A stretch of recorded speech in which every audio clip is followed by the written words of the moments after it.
শুভ সকাল বন্ধুরা। আমার দেহ আমি নই, এই উপলব্ধি করাই আত্মজ্ঞান।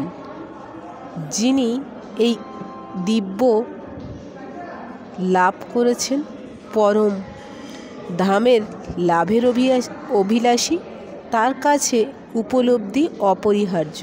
এটা শুধু মুখে বললেই হবে না যে আমি এই দেহ নই, কিন্তু প্রকৃত একে উপলব্ধি করতে হবে। প্রথমে যতটা সরল বলে মনে হবে ততটা সরল কিন্তু তা নয়। আমাদের স্বরূপে আমরা শুদ্ধ চেতনা। যে কোনো কারণেই হোক আমরা এই দেহে আবদ্ধ হয়ে পড়েছি। আমরা যদি মৃত্যুকে অতিক্রম করে সুখ ও স্বতন্ত্রতা লাভ করতে চাই, তাহলে আমাদের শুদ্ধ চেতনার স্বাভাবিক স্তরে উন্নতি হতে হবে। দেহগত ধারণায় সুখ আমাদের কাছে একটি বিকারগ্রস্ত মানুষের মতন। কিছু দার্শনিক বলেন, সকল কর্ম পরিহার করার ফলে এই বিকারগ্রস্ত অবসাদ বা অবস্থা থেকে আরোগ্য লাভ করতে পারে। আমরা দৈহিক জগতের প্রতি মায়া বা মমতা ত্যাগ করতে পারলেই জীবনে আমাদের শান্তি আসে।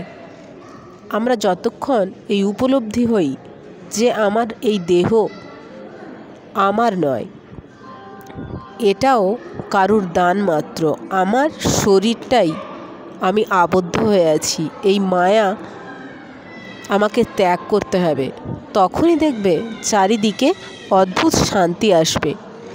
কারণ আমি কেবল এই দেহতে আবদ্ধ হতে আসিনি, আমি ভগবান চরণে নিজেকে সমর্পণ করার জন্য পৃথিবীতে এসেছি।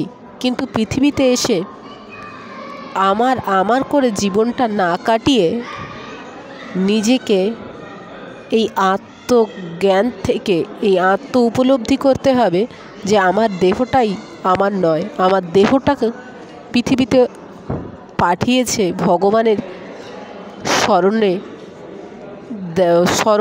শরণাপন্ন হওয়ার জন্য। তাই চেষ্টা করুন নিজেকে ভগবানের শরণাপন্ন করতে। রাধে রাধে।